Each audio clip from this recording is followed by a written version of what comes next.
ఈరోజు ఈ నూతన సంవత్సరంలో దేవుడు మనకిచ్చిన ఈ నూతన సంవత్సరం యొక్క వాగ్దానాన్ని మనం కొంతసేపు ధ్యానం చేస్తాం.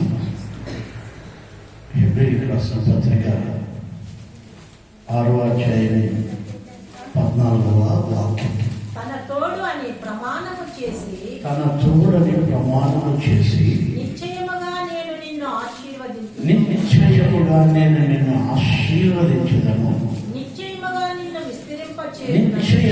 నేను నిన్ను విస్తరింపజేసేదను అని చెప్పాను. దేవుడు అబ్రహాముకు దేవుడి మాట చెప్తున్నాడు, నేను నిశ్చయముగా నా మీద నేను ప్రమాణం చేసి చెప్తున్నాను. నిజంగా కొంతమంది చాలా మంది వాళ్ళ మీద ఒట్టు పెట్టుకుంటాడు. దేవుడు చెప్తాడు మనం ఎవరి మీద ఒట్టు పెట్టుకోకూడదు, మన మీద మనమే పెట్టుకోకూడదు, ఇంకొకరి పైన ఒట్టు పెట్టకూడదు, ఆకాశం పైన ఒట్టు పెట్టకూడదు, భూమి పైన ఒట్టు పెట్టకూడదు, మనం దేవుని పైన ఒట్టు పెట్టకూడదు. కొంతమంది నోరు తెలిస్తే ఒట్లు పెడతాడు, ఒట్లు ఇది బొట్టు పెట్టినట్టు ఒట్టు పెడతాడు. మీరు అటువంటి వాళ్ళకు దేవుడు శిక్ష ఉంటుంది. మనం ఎవరి పైన ఒట్టు పెట్టుకోకూడదు, దేవుడి పైన ఒట్టు పెట్టుకోకూడదు, మన పైన ఒట్టు పెట్టుకోకూడదు, ఇంకొకరి పైన ఒట్టు పెట్టకూడదు. ఆకాశం పైన కానీ భూమి పైన కానీ మనం ఒట్టు పెట్టకూడదని దేవుడు చెప్పాడు. కానీ దేవుడు ఒట్టు పెట్టుకోవచ్చు, దేవుడు ఒట్టు పెట్టుకోవచ్చు, ఆయన ప్రమాణం చేయొచ్చు. ఆయన ఏం చెప్తున్నాడు అక్కడ? నేను నిన్ను ఆశీర్వదింతును, నిశ్చయముగా నిన్ను మొదట తన తోడని ప్రమాణము చేసి, అంటే ఆయన ప్రమాణం చేస్తాడు. నా తోడు అని ప్రమాణం చేస్తున్నాడు. దేవుడికి అధికారం ఉంది, నీకు నాకు అధికారం లేదు. దేవుడు నా తోడు అని దేవుడే ప్రమాణం చేస్తున్నాడు అబ్రహాంకే కాదు, ఈరోజు దేవుడు నీకు నాకు కూడా ప్రమాణం చేశాడు.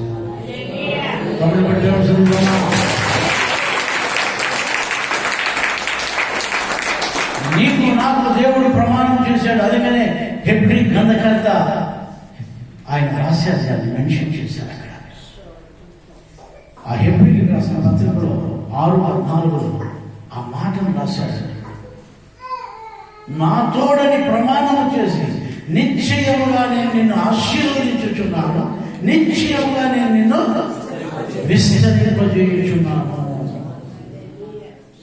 మీ జీవితాల్లో ఈ 2025వ సంవత్సరంలో దేవుడు ఇస్తున్న వాగ్దానం ఏంటో తెలుసా? సంఘానికి మనం ఆశీర్వదింపబడతాము, మనం విస్తరింపబడతాము. హల్లెలూయా, హల్లెలూయా, హల్లెలూయా. దేవుడు నీకు నిశ్చయముగా ఇంతవరకు ఆశీర్వదించిన ఆశీర్వాదాలు కాదు, ఇంతవరకు నువ్వు విస్తరించిన విస్తరణ కాదు. ఈరోజు చాలా మంది సాక్ష్యాలు చెప్పారు, మేము ఇలాగ ఆశీర్వదింపడ్డామని. దానికంటే ఎక్కువ ఒక మెట్టు ఎక్కువ ఇది. ఈసారి 2025వ సంవత్సరం ఇంకొక గొప్ప ఆశీర్వాదాలు నీ కోసం దేవుడు దాచిపెట్టాడు. హల్లెలూయా, హల్లెలూయా. స్పిరిచువల్గా, ఫైనాన్షియల్గా,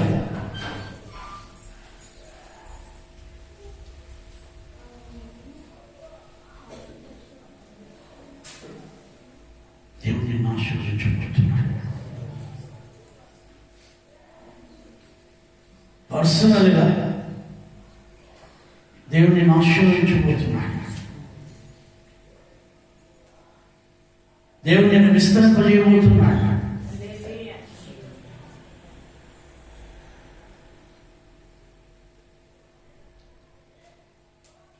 దేవుడు ఇచ్చిన మాట అబద్ధం దేవుడు చెప్పలేదు. ఆయన మాట అవునని ఆమెనని రాయమని ఉంది. నిన్ను నన్ను ఆశీర్వదించే దేవుడు ఆయన, నిన్ను నన్ను విస్తరింపజేసే దేవుడు ఆయన.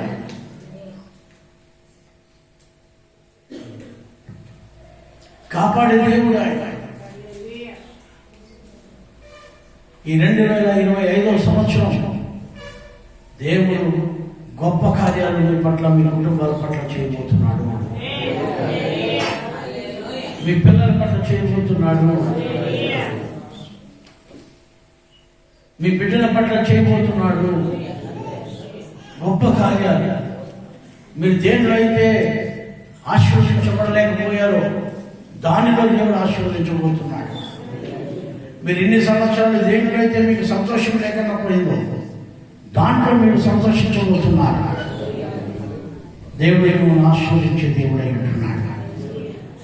అందుకనే దేవుడు అంటున్నాడు, నా తోడని నేను ప్రమాణం చేస్తున్నాను, నేను నిశ్చయముగా నిన్ను ఆశీర్వదించదును, నిశ్చయముగా నిన్ను విస్తరింపజేసేదను. దేవుడు తన తోడని ప్రమాణం చేస్తున్నాడు, ఒట్టు పెట్టుకుంటున్నాడు. ఆయనకు అధికారం ఉంది. ఆయన ఒట్టు పెట్టుకోవడానికి అధికారం ఉంది, ప్రమాణం చేయడానికి అధికారం ఉంది. మనం చాలాసార్లు ప్రమాణాలు చేస్తాం, నిలుపుకోలేము. మనం చేసే ప్రమాణాలు దాని ప్రకారం బ్రతకలేము. ఎన్నో ప్రమాణాలు చేస్తాం, ఎంతోమందికి ప్రమాణాలు చేస్తూ ఉంటాం.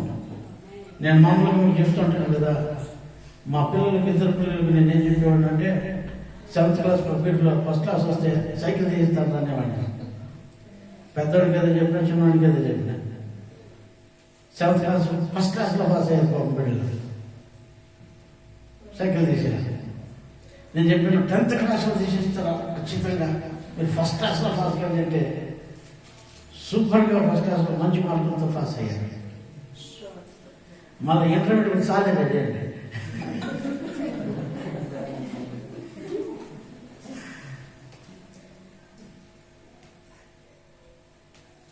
ఇంటర్మీడియట్లో ఫస్ట్ క్లాస్లో పాస్ అయ్యారు, డిగ్రీలో ఫస్ట్ క్లాస్లో పాస్ అయ్యారు.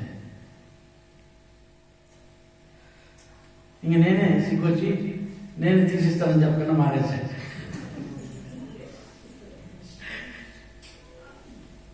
ఎందుకంటే మనం ఎన్నో చేస్తాం ప్రమాణాలు, కానీ అవన్నీ మనము ఒక్కొక్కసారి నెరవేర్చలేకపోతాం, ఒక్కొక్కసారి నెరవేర్చలేకపోతాం. కానీ నా దేవుడు అలాంటి వాడు కాదు, నా అలాంటి వాడు కాదు. ఆయన ప్రమాణం చేశాడంటే ఆయన ఖచ్చితంగా చేస్తాడు. మనం మనుషులు, నరమాత్రులు, మనము చేస్తాం కానీ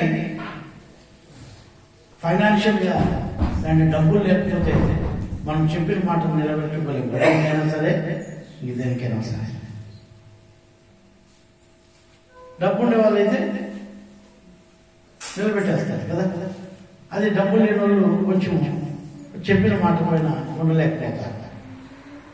అదే డబ్బు ఉండేవాడు చెప్పిన మాట పైన ఒకవేళ ఉండవచ్చు, ఉంటే మనం పిల్లలకు చెప్తాం కానీ అవన్నీ మనం ఒక్కోసారి చేయలేకపోవచ్చు. అయితే ఆ పిల్లలకి నేను తీసిచ్చే టయానికి వాళ్ళే నాకు తీర్చే స్టేజ్కి వచ్చేసేది, వాళ్ళే నాకు తీర్చే స్టేజ్కి వచ్చేసేది. కాబట్టి నేను వాళ్ళకు మాట ఇచ్చి తగ్గిపోయాను. నేను ఈరోజు నేను చెప్తున్నాను, బాగా వినండి. దేవుడు ఏదైనా ఒక మాట నీకు ఇచ్చాడంటే అబ్రహాంకే కాదు, ఇస్సాకుకే కాదు, యాకోబుకే కాదు, దావీదుకే కాదు, నాకే కాదు, మీకు ఇచ్చిన సరే ఆ మాట ప్రకారం నెరవేర్చే దేవుడు మన దేవుడు. ఆమేన్. హల్లెలూయా, హల్లెలూయా, హల్లెలూయా. ఈ నూతన సంవత్సరంలో, ఈ 2025వ సంవత్సరంలో నువ్వు ఏ విషయంలో అయితే బాధపడుతున్నావో అదే విషయంలో సంతోషింపజేసే దేవుడు నా దేవుడు. భయపడదు, దిగులు పడదు, దేవుడు నిన్ను ఆశీర్వదిస్తాడు. నమ్మకంగా ఉండు. ఆయన నమ్మదగిన దేవుడు. ఆయన మాట ఇచ్చి మాట తప్పే దేవుడు కాదు. ఆయన మాట అవునంటే అవును, కాదంటే కాదు. ఆయన అంటున్నాడు, నేను నా మీద ప్రమాణం చేసి నీకు మాట ఇస్తాను. ఏం చేస్తాడంట? 2 కార్యాలు చేస్తాడంట. ఒకటి ఆశీర్వదిస్తాడట, 2 విస్తరింపజేస్తాడట. ఆశీర్వాదం ఉంది, విస్తరింపజేసేది ఉంది. దేవుడు నేను ఆశీర్వదించడమే కాదు, నేను విస్తరింపజేస్తానని దేవుడు చెబుతూ ఉన్నాడు. నీ చదువులో కావచ్చు, నీ ఉద్యోగంలో కావచ్చు, నీ పొలంలో కావచ్చు, నీ బిడ్డల విషయంలో కావచ్చు, నీ విషయంలో కావచ్చు, నీ భార్య విషయంలో కావచ్చు, నీ భర్త విషయంలో కావచ్చు, దేవుడు నీకు సహాయం చేయబోతున్నాడు. దేవుడిని ఆశీర్వదించబోతున్నాడు. ఆదికాండంలో 17:2 నాకును నీకును మధ్య నా నిబంధనను నియమించి నిన్ను అత్యధికంగా అభివృద్ధి పొందించదా అని అతనితో చెప్పాను. చూడండి, నాకు నీకు మధ్యలో నిబంధనను నేను నియమించి ఏం చేస్తానంట? నిబంధన. అయ్యా, ఈ ప్రమాణం ఊరికే చేసిన ప్రమాణం కాదు. ఈ ప్రమాణం ఊరికే నీతో చెప్పేసిన మాట కాదు. ఇది మనకు దేవునికి మధ్యలో ఏం చేస్తాడంట? నిబంధన చేస్తాడంట. ఆయన నిబంధన చేసి నిన్ను ఆశీర్వదిస్తాడు, నిన్ను విస్తరింపజేస్తాడు. ఆయన ఒక నిబంధన చేస్తాడు, ప్రమాణం చేస్తాడు. చాలా విలువైన కార్యాలు ఆయన నిన్ను ఆశీర్వదించున్నాడు. అదే ఆదికాండంలో 22:17 చదవాలి. ఆదికాండం 22:17. నేను నిన్ను ఆశీర్వదించి ఆకాశ నక్షత్రంలో వలెను. 22:17. దేవుడు ఆ చిన్నవాని మొరను వినెను. ఆదికాండం 22:17. నేను నిన్ను ఆశీర్వదించి ఆకాశ నక్షత్రముల వలెను సముద్ర తీరమందలి ఇసుక వలెను నీ సంతానమును నిశ్చయముగా విస్తరింపజేసేదను. నీ సంతానాన్ని విస్తరింపజేస్తానంటున్నాడు. ఎట్లా చేస్తాడంట? ఆకాశ నక్షత్రములలాగా, సముద్ర తీరమందున్న ఇసుక రేణువులలాగా నిన్ను విస్తరింపజేస్తానంటున్నాడు. నక్షత్రాలు ఎవరైనా లెక్క పెట్టగలరా మీరు? సముద్ర తీరాల ఇసుక రేణువులు చూడగలరా? నేను కొంతమందిని మొన్న వైజాగ్లో బీచ్కి తీసుకుపోయాను. నైట్లో వైజాగ్ బీచ్కి తీసుకుపోయాను. మన వాళ్ళు మళ్ళీ ఎంజాయ్ చేశారు. ఆ నీళ్ళు వస్తూ ఉంటాయి, మళ్ళా వెనక్కి వెళ్ళిపోతూ ఉంటాయి. అక్కడంతా ఇసుకే ఉంది. ఆ ఇసుకను మనం లెక్కేయగలమా? లెక్కేయలేము. అది సిటీకి ఆనుకునే ఉంటుంది ఆ బీచ్. ఆ ఇసుకను మనము లెక్కేయలేము, సాధ్యపడదు. అమ్మా, నీ దేవుడు ఈరోజు నేను చెప్తున్నా, అలాగే విస్తరింపజేస్తాడంట. అలాగే దేవుడు నేను విస్తరింపజేస్తాడు. నా దేవుడికి రెండు వెళ్ళరా. నాకు ఉండేది శారీరకమైన బిడ్డలు ఇద్దరే. శారీరకమైన బిడ్డలు ఇద్దరే, కానీ ఆత్మీయమైన బిడ్డలు ఈ స్టేట్లో ఉండాలి, ఈ స్టేట్లో లేరండి. ప్రతి చోట ఆత్మీయ బిడ్డలు ఉండాలి. ఈ పనిలో ఉండాలి, ఈ పనిలో లేరండి. ఏం చేస్తున్నాడు దేవుడు? విస్తరింపజేస్తున్నాడు. నేను ఏదైనా ఊరికి పోయేటప్పుడు కారులో ప్రతి చోట ఆపలేక, మేము నిన్న అరకు పోయి వస్తాము కారులో.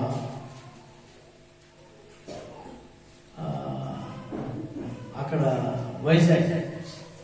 వైజాగ్లో ఒక ఆయన కాసుకోవడం మా కోసం మాకు రాత్రి 2:30 అయింది. రాత్రి 2:30 వైజాగ్ దాడుతున్నాం. ఆయన మాస్టర్ గారు మీరు 2 గంటలకు వెళ్ళాలండి, నేను ఈ బ్రిడ్జ్ కాడ ఉంటాను అన్నాడు. వద్దు, మేమే వస్తాము, బ్రిడ్జ్ కాడికి వచ్చి నేను మీకు ఫోన్ చేస్తాను, అప్పుడు రండి అన్నా. మేము ఫోన్ చేయకుండా వచ్చేసి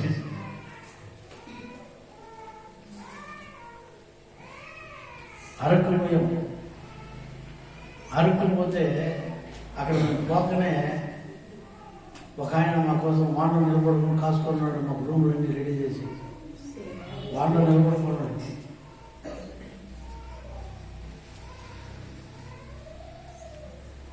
ఎందుకో తెలుసా, దేవుడు మిమ్మల్ని అలాగే విస్తరింపజేస్తున్నాడు. వర్షంలో అట్లే నిలబడుకున్నాడు మా కోసం. రాత్రి మేము ఎన్నింటికి పోయినామయ్యా? 11:30 అయిందా? రాత్రి 11:30 చెప్తే 11:30 వాన నిలబడబడ్డ రోడ్లో.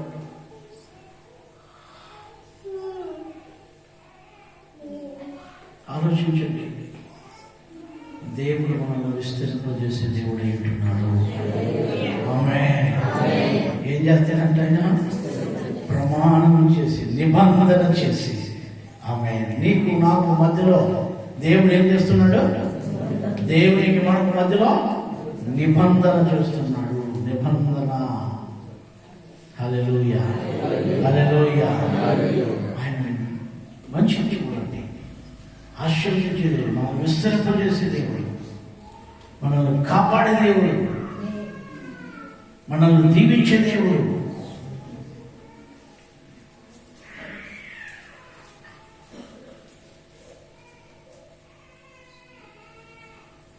నెహెమ్యా 9:23 ఒకసారి. నెహెమ్యా 9వ అధ్యాయం 23వ వాక్యం. నెహెమ్యా 9వ అధ్యాయం 23వ వాక్యం. వారి సంతతిని ఆకాశపు నక్షత్రములంత విస్తారముగా చేసి ప్రవేశించి స్వతంత్రించుకున్నట్లు వారి పితరులకు నీవు వాగ్దానము చేసిన దేశంలోనికి వారిని రప్పింపగా ఆ సంతతి వారు ప్రవేశించి ఆ దేశమును స్వతంత్రించుకుని.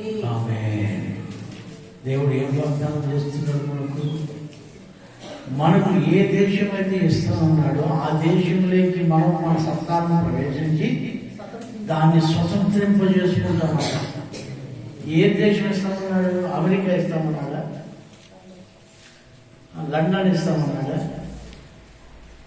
బ్రిటన్ ఇస్తామన్నాడా? ఏ దేశం ఇస్తామంటే నీకు పరలోక రాజ్యాన్ని ఇస్తానన్నా. ఈ పరలోక రాజ్యాన్ని మనము మన పిల్లలు దాంట్లో ప్రవేశించి దాన్ని స్వతంత్రించుకోబోతున్నాము. హల్లెలూయా, హల్లెలూయా, హల్లెలూయా.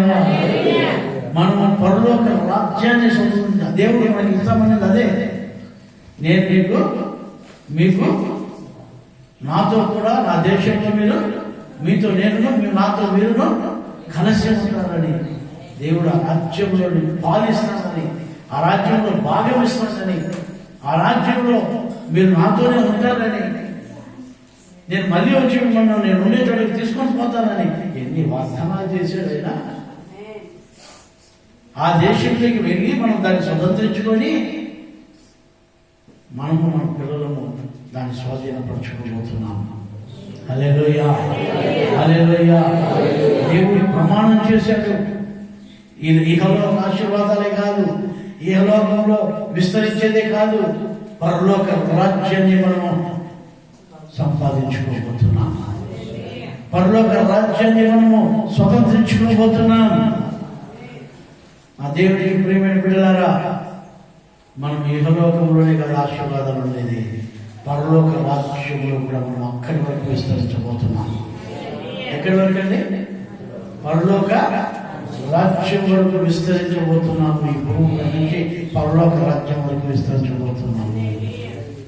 ఆమేన్, హల్లెలూయా, హల్లెలూయా. నూతన సంవత్సరంలో దేవుడు నిన్ను విస్తరింపజేస్తానని. ఎక్కడి వరకు విస్తరింపజేస్తాడో తెలుసా? ఎక్కడి వరకు నిన్ను విస్తరింపజేయాలని ఆశపడుతున్నాడో తెలుసా? ఎక్కడి వరకు నీ బిడ్డలను ఆశీర్వదించాలని విస్తరింపజేయాలని చూస్తున్నాడో తెలుసా?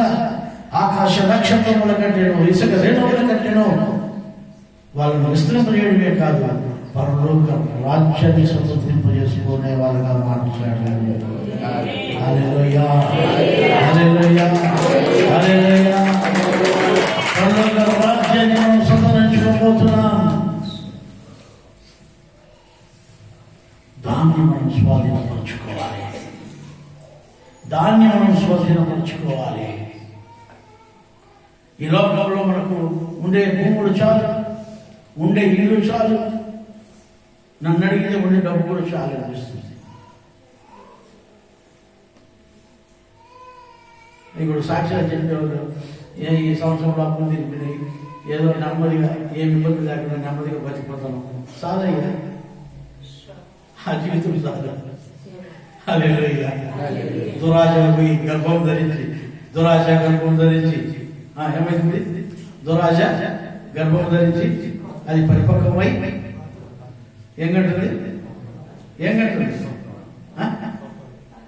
క్లారిటీగా చెప్పలేదు. పాపం వల్ల వచ్చి చేద్దాం అటు వరకు వెళ్ళిపోతాం. అర్థమైందా?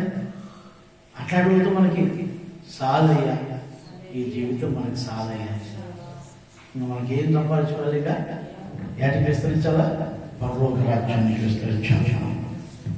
అదే ద్వితీయోపదేశకాండంలో 1:10, ద్వితీయోపదేశకాండం 1:10 త్వరగా 1వ అధ్యాయం 10వ వాక్యం. మీ దేవుడైన యెహోవా, నీ దేవుడైన యెహోవా మిమ్ము విస్తరింపజేసిన కనుక, మిమ్మల్ని విస్తరింపజేసిన కనుక నేడు మీరు ఆకాశ నక్షత్రముల వలె విస్తరించి ఉన్నారు.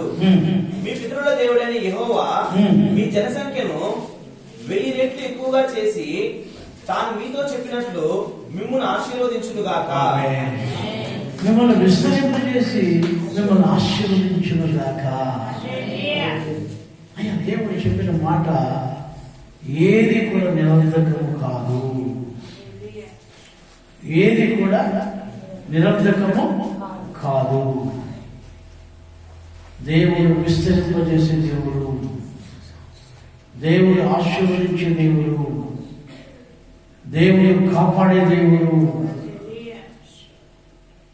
ఈరోజు దేవుడు వాక్యం వింటున్నాడు. ఎవరైనా సరే దేవునికి లోబడితే ఆశీర్వదింపబడతాం, దీవింపబడతాం, విస్తరింపబడతాం, విస్తరింపబడతాం, ఆశీర్వదింపబడతాం. ఈ నూతన సంవత్సరంలో 25వ సంవత్సరంలో 2025వ సంవత్సరంలో దేవుడు నీకు ఇస్తున్న వాగ్దానాలు ఇవన్నీ కూడా, దేవుడు నీకు ఇస్తున్న వాగ్దానాలు ఇవన్నీ కూడా మీరు స్వతంత్రించుకోవాలి. దేవుడు నీకు ఆయా దేవునికి మధ్యలో నిబంధన చేసి చెప్తున్న మాటలు ఇవి. హల్లెలూయా. ప్రమాణం చేసి చెప్తున్న మాటలు ఇవి. వీటిని మనం స్వాధీనపరచుకోవాలి, వీటిని మనం స్వతంత్రించుకోవాలి. అక్కడ వాక్యం చెప్తుంది, నిర్గమకాండం 32వ అధ్యాయం 13వ వాక్యం. నీ సేవకులైన అబ్రహామును, ఇస్సాకును, ఇజ్రాయేలును జ్ఞాపకం చేసుకును. నీవు వారితో ఆకాశ నక్షత్రముల వలె మీ సంతానం అభివృద్ధి చేసి నేను చెప్పిన ఈ సమస్త భూమిని మీ సంతానములకు ఇచ్చేదననియు, వారు నిరంతరము దానికి హక్కుదారులగుదురనియు వారితో నీ తోడని ప్రమాణం చేసి చెప్పిదివనెను. దేవుడు ఎట్లాంటి ప్రమాణం చేస్తున్నాడంటే మీకు హక్కుని ఇస్తానంటున్నాడు. ఏం చెప్పా? ఎట్లా ఎట్లా ఇది నాకు అర్థం కాదు. నాకు ఏమన్నా అర్థమవుతుందో లేదో అసలు నాకైతే గాలి లేకపోవడం అనిపిస్తాను. దేవుని చూస్తాం. ఎవరికి హక్కు వస్తుంది? ఒక అమ్మకి పుడితే ఈ రోజుల్లో వాళ్ళు ఏమంటారంటే నువ్వు మాకు పుట్టినే లేదు పోరా అంటున్నాడు. ఒక అమ్మకి పుడితే నువ్వు మాకు మొక్కలేదు, నీకు దీంట్లో హక్కు లేదు పోరా అంటున్నాడు. నా యేసు స్వామి ఏమంటున్నాడు, నువ్వు వారికి హక్కునిస్తున్నావు. ఎక్కడ? పరలోకములో ఉన్న భూమిని. ఆమేన్. హల్లెలూయా. మట్టిని కాదు, మట్టి రోడ్లు కాదు, తార్ రోడ్లు కాదు, కీల్ రోడ్లు కాదు, సిమెంట్ రోడ్లు కాదు, బంగారు రోడ్లు. ఆ భూమిలో మనకి ఏమిస్తాడంట? హక్కునిస్తాడంట దేవుడు. ఒక కన్న తల్లిదండ్రులు ఈరోజు చెప్తున్నారు బిడ్డలకి, నువ్వు మాకు పుట్టే లేదు పో అంటున్నారు. నీకు మాకు సంబంధమే లేదు పో అనే రోజులు ఈ రోజుల్లో. ఇంకా డిఎన్ఏ టెస్ట్ ఆ టెస్ట్ పక్కన పెడదాం, మన ఎట్లయితే అట్లా. కానీ చూడండి, దేవుడు ఎంత గొప్ప దేవుడు అంటే ఆయన భూమిలో ఏమిస్తాడంట? హక్కునిస్తాడంట. హక్కు ఎవరికంటే హక్కు వస్తుంది? రక్తం పోసుకొని పుట్టిన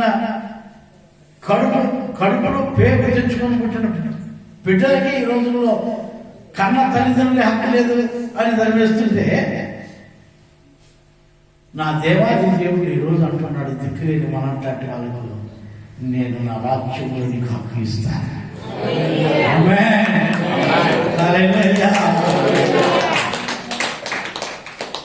నీకు హక్కే లేదు, నువ్వు నాకు హక్కే లేదు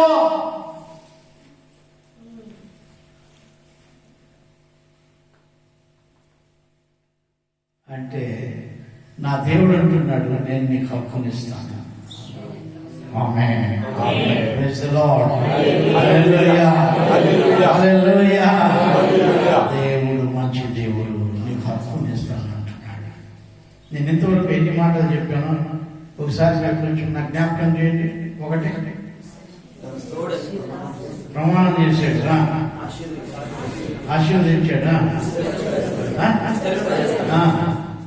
ఆకాశ నక్షత్రముల వలన సముద్రమందలి ఇసుక సంతానం. ఓకే. ఇంకా బంగారు బాటలో నీకు హక్కిస్తాడు. తన సంతానం వారికి ఆ రాజ్యంలో హక్కుదారులుగా చేస్తాను. నీకును మాకును మధ్యలో నిబంధన చేసి నిన్ను అభివృద్ధి చేసి విస్తరించి నీకు హక్కునిస్తానంట. ఏమిస్తాడంట? హక్కు. ఈ రోజుల్లో చాలా మందికి పరలోక రాజ్యంలో హక్కు సంపాదించుకోవాలని ఆశపడటం లేదు. గవర్నమెంట్ ఇళ్ళపైన హక్కు సంపాదించుకున్నాము, రేషన్ కార్డులో హక్కు సంపాదించుకున్నాము, వాటర్ లిస్ట్లో హక్కు సంపాదించుకున్నాము, లేకపోతే ఇంకా ఏదన్నా దేంట్లో హక్కు ఏమి స్కీములు పెడితే దాంట్లో హక్కు సంపాదించుకున్నాము అనే ప్రాంతాడుతున్నాం. కానీ ఈ యేసయ్య రాజ్యంలో మనకు హక్కు కావాలని ఎవరైనా ప్రాంతాడుతున్నారా? ఆయన భూమిలో హక్కు కావాలి మనకి, ఆయన రాజ్యంలో హక్కు కావాలి మనకి.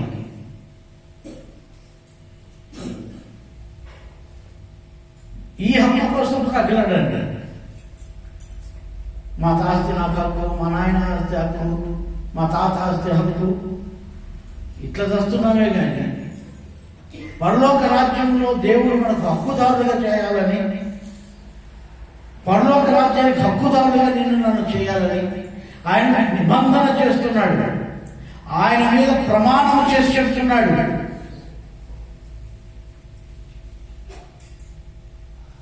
ఎందుకు మనము దానిలో హక్కు కోసం త్రాకులాడటం లేదు? మాకు హక్కు ఉందండి, మాకు ఇండియా పైన హక్కు ఉందండి, ఇండియాలో మాకు హక్కు ఉందండి. హక్కు ఉంది, లేదని చెప్పడం లేదు. మనం ఇండియన్ సిటిజన్స్ కాబట్టి మనకి ఇండియాలో హక్కు ఉంది. కానీ పరలో ఈ లోకం విడిచిపెట్టినప్పుడు నువ్వు చనిపోయితే నెక్స్ట్ నువ్వు ఏ లోకానికి పోతావు? మొత్తం 3 లోకాలు ఉన్నాయి. 1 భూలోకం, 2 నిత్య నరకం, 3 పరలోక రాజ్యం. నీ మూడిట్లో శాశ్వతమైనది ఏదీ లేదు. ఏది ఈ భూమిలో నీకు మహా అంటే 30, 40 ఏళ్ళు, 50 ఏళ్ళు, 60 ఏళ్ళు, 70 ఏళ్ళు. మహా బాగా బలంగా ఉంటే ఒక 70, 80 ఏళ్ళు. దాని తర్వాత కూడా మనం చనిపోవాల్సిందే. నెక్స్ట్ పోతే నువ్వు నరకానికన్నా పోవాలా, లేకపోతే పరలోకానికన్నా వైకుంఠానికన్నా పోవాలా. అవే శాశ్వతం నీకు ఆ రెండే. ఈ భూమి మాత్రం శాశ్వతమైంది కాదు. ఈ భూమి శాశ్వతం కాదు కాబట్టి నీకు ఎక్కడ హక్కు సంపాదించుకుంటావు? నరకంలో హక్కు సంపాదించుకుంటావా? పరలోకంలో హక్కు సంపాదించుకుంటావా? శాశ్వతమైన లోకం అది. ఈ రెండు లోకాలు. భూమి మాత్రం శాశ్వతమైన లోకం కాదు. శాశ్వతమైన లోకాలు రెండు ఉన్నాయి. ఒకటి నరకం, రెండు పరలోక రాజ్యం. దేవుడు అంటున్నాడు, పరలోక రాజ్యంలో నేను నీకు నా భూమిలో హక్కును ఇస్తాను, భాగము ఇస్తాను, పాలు ఇస్తాను అంటున్నాడు. మరి దాంట్లో హక్కు సంపాదించుకోవాలి కదా మనం. దానికి హక్కుదారులు కావాలండి మనము.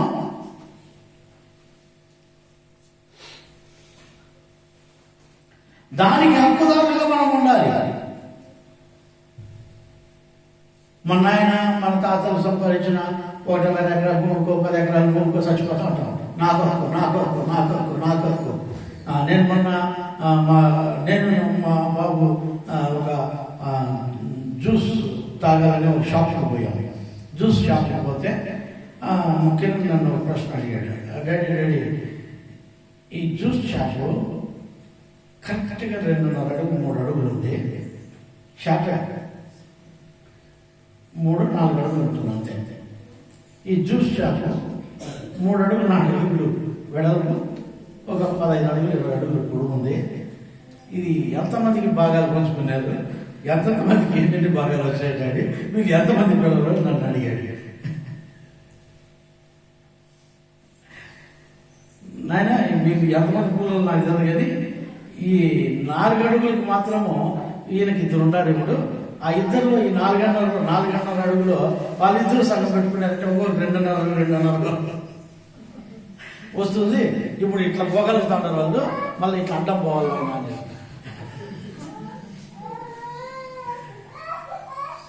నేను ఎందుకు ఈరోజు చెప్తాను, దీనిలో హక్కులు పరిచుకుంటున్నాము. ఏది ఒకటి కూడా ఇచ్చి పెట్టుకోము దీంట్లో.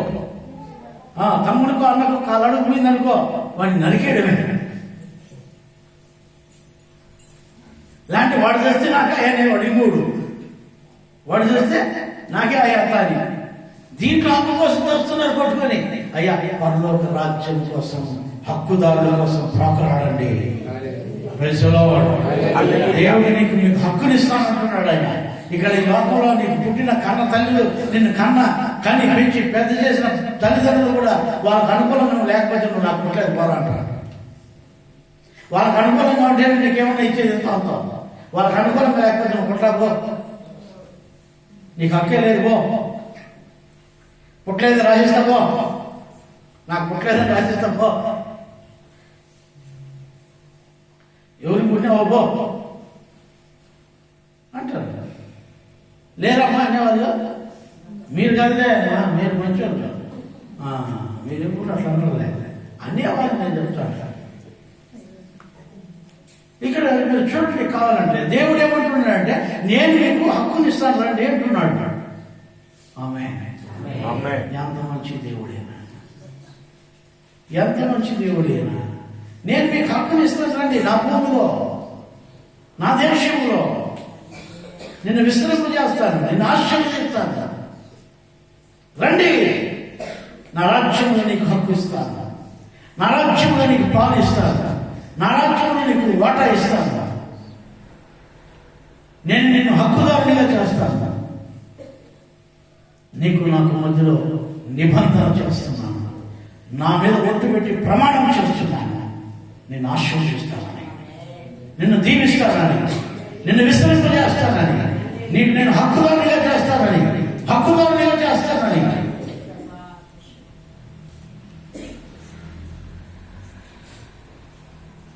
అందుకని మోషే వాళ్ళ మామ ఇతరులతో, అయ్యా మీరు రాయి వెనక్కి, నీకు కూడా నీ సంతానికి కూడా భాగం ఇస్తామంటే నేను రాలేవు లేకపోయినాడు. మోషే వాళ్ళ మామకు చెప్పాడు, రా నీకు కూడా ఒక భాగం ఇస్తాము, మా ఇజ్రాయెల్తో పాటు నీకు కూడా ఒక భాగం పెడతాను నేనంటే ఇతరులు రాలే, భాగం పోగొట్టుకున్నాడు. ఒరే నాయన ఈ ఒక్క భాగం పోగొట్టుంటే పోతివి, ఆ కానాన్ దేశంలో భాగం లేకపోయినా కూడా పర్వాలే మనకి. కానాన్ దేశంలో పుట్టినోడే గొప్పడు అనుకోవద్దు. సిటీలో ఈ పనిలో పుట్టిన నువ్వు కూడా గొప్పవాడువే, నువ్వు కూడా గొప్పదానివే.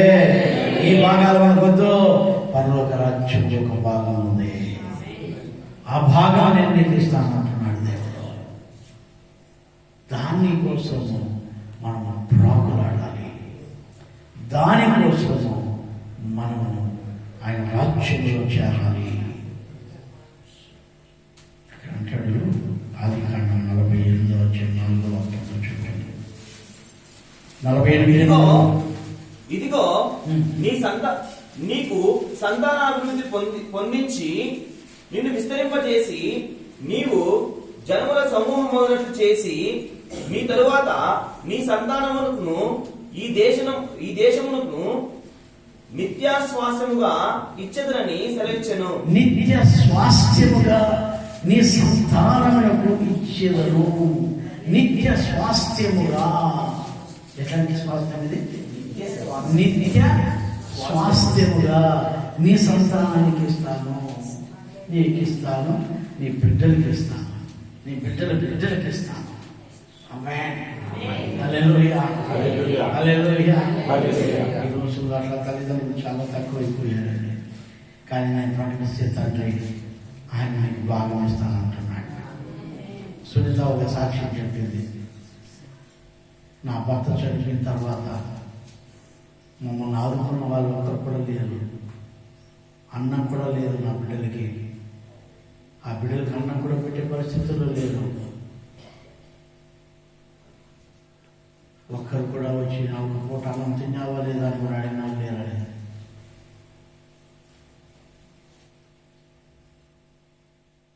దేవుడు ఆదుకున్న దేవుడు. హల్లెలూయా, హల్లెలూయా. దిక్కు లేని వారికి దిక్కు కలిగిన దేవుడు ఆయన. నీకు ఎవరికి హక్కు, ఎవరు నీకు హక్కు ఎక్కిపోయినా కూడా నేను నీకు హక్కు ఇస్తానంటున్న దేవుడు ఆయన. హల్లెలూయా, హల్లెలూయా.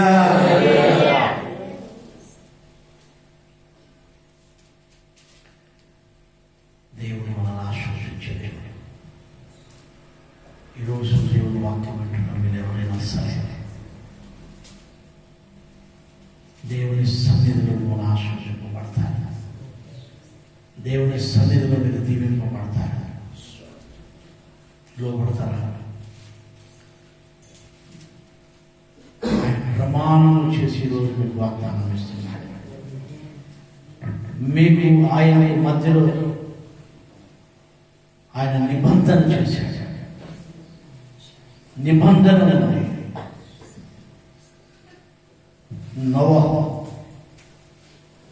నోవహు దేవుడు జలప్రలయం అయిపోయిన తర్వాత నోవహు భార్యను, ఆయన కొడుకును, కోడలను, వారి బిడ్డలను ఆశీర్వదించి ఆయన బాగా బతకండి, ఇంకా నేను మీకు తోడున్నాను, మీరేం భయపడద్దండి, నేను ఉన్నాను మీకు, ఐఎమ్ విత్ యూ అని నోవహుకు చెప్తే ఆయన అంటాడు, ప్రభు మళ్ళీ ఒకసారి జలప్రలయం పంపిస్తే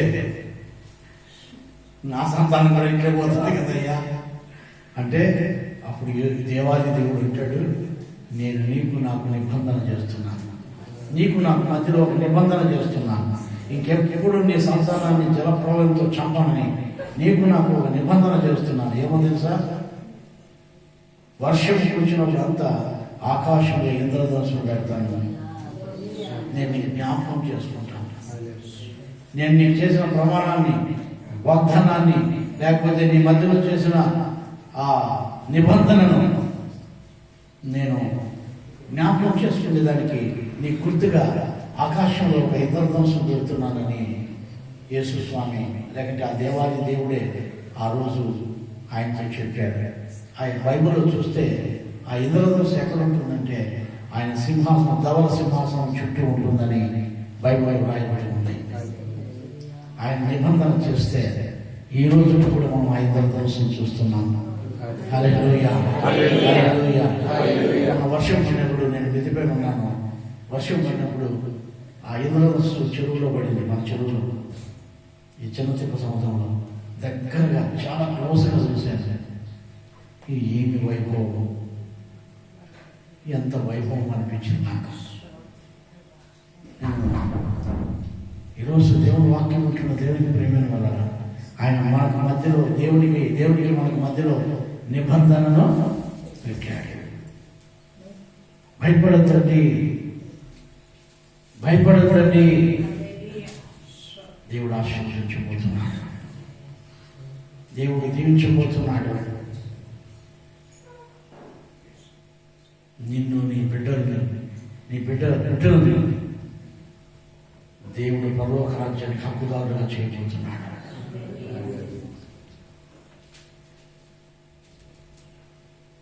ప్రార్థించుకుంటాం, కళ్ళు మూసుకుందాం.